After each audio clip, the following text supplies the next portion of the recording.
আসসালামু আলাইকুম, আশা করি সকলে ভালো আছেন।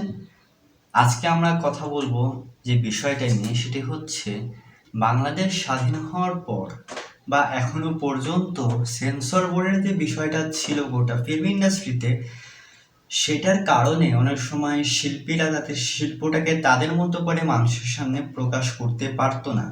সেখান থেকে বিভিন্ন ক্ষেত্রে হয় কি, দেখুন রায়হান রাফির যে অমীমাংসিত ওয়েব ফিল্মটি, সেটি ফেব্রুয়ারিতে আসার কথা থাকলেও সেটাকে আসতে দেওয়া হয়নি, ওটিটি প্ল্যাটফর্মে রিলিজ করতে দেওয়া হয়নি শুধুমাত্র কিছু কারণে, এবং সেগুলো সেন্সর বোর্ডের দ্বারা। এবং একটা বিষয় খেয়াল করে দেখবেন, এই অমীমাংসিত কি এখন মীমাংসিত হবে, অর্থাৎ অমীমাংসিত ওয়েব ফিল্মটা কি এখন তৈরি করা সম্ভব, সেটা নিয়ে কথা বলা যাক। মানে তৈরি করা বলতে আই থিঙ্ক রিলিজ করা সম্ভব কিনা।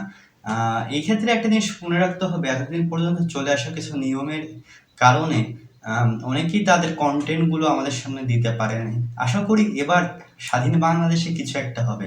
হ্যালো এভরিওয়ান, ওয়েলকাম টু সিনে ক্রিটিক। আজকে প্রথমত আমি কথা বলবো সেটি হচ্ছে অমীমাংসিত, এটার ওয়েব ফিল্মটা নিয়ে কিছুটা কথা বলবো। দেখুন, এই ওয়েব ফিল্মটা মূলত দেখে বোঝা যাচ্ছে যেটুকু, সেটা হচ্ছে কোনো একটা সত্য ঘটনা অবলম্বনে তৈরি করা, যেটি রাজনৈতিক বিভিন্ন প্রেক্ষাপট, রাজনৈতিক বিভিন্ন বিষয় নিয়ে আলোচনা করা হবে এবং সাগররুনি হত্যাকাণ্ডের ওপর বেস করে হবে, এটা ধারণা করা যাচ্ছে এর বিভিন্ন ক্লিপ অথবা বলতে পারেন টিজ থেকে।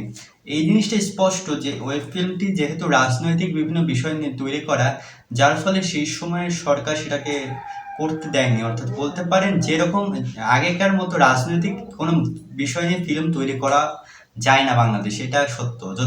যতক্ষণ না আপনি তেল না মারেন, অর্থাৎ কোনো ঘটনা যদি রাজনৈতিক কোনো পার্টি, রাজনৈতিক কোনো বিষয়ের কোনো মামলার সাথে সম্পূর্ণ হয় কোনো ফিল্ম, এবং সেটা যদি সেখানকার অনেক বিষয়ের সাথে সাংঘর্ষিক হয়, বিভিন্ন বিষয় হয়, তারা কিন্তু সেন্সর বোর্ডের মাধ্যমে সেগুলো আটকানোর চেষ্টা করে। তবে এবার মনে হয় অমীমাংসিত যে ওয়েব ফিল্মটি আছে সেটা আমরা দেখতে পাবো। আচ্ছা, এবার কথা বলা যাক যে এই যে দেখতে যে পাবো সেটা কেন মনে হচ্ছে। দেখুন, স্বাধীন বাংলাদেশে নতুনভাবে সবকিছু যখন হচ্ছে, আশা করা যায় ফিল্মের ক্ষেত্রেও একটা বিষয় থেমে যাবে, সেটা হচ্ছে সেন্সর বোর্ড। আমাদের দরকার একটা এজ রেস্ট্রিক্টেড কিছু করা, অর্থাৎ রেটেড দেওয়া, অর্থাৎ কোনো ফিল্ম রেটে যে এটা 18+, এটা PG-13, এরকম রেট দেওয়া, যাতে সকল দর্শকরা যাতে না দেখে, যে যাদের দেখার কথা তারা যেন অন্তত দেখতে পারে, অর্থাৎ যারা শিল্পী তারা শিল্পটাকে মানুষের সামনে উপস্থাপন করতে পারে। রায়হান রাফির এই যে ওয়েব ফিল্মটা এবং নূরটা অনেকদিন আগে সেন্সরের কারণে আটকাইছিল, সেটা এখন চলে আসছে। আশা করা যায় অমীমাংসিতটাও হবে। তো এই ছিল আজকের ভিডিও। ধন্যবাদ সকলকে।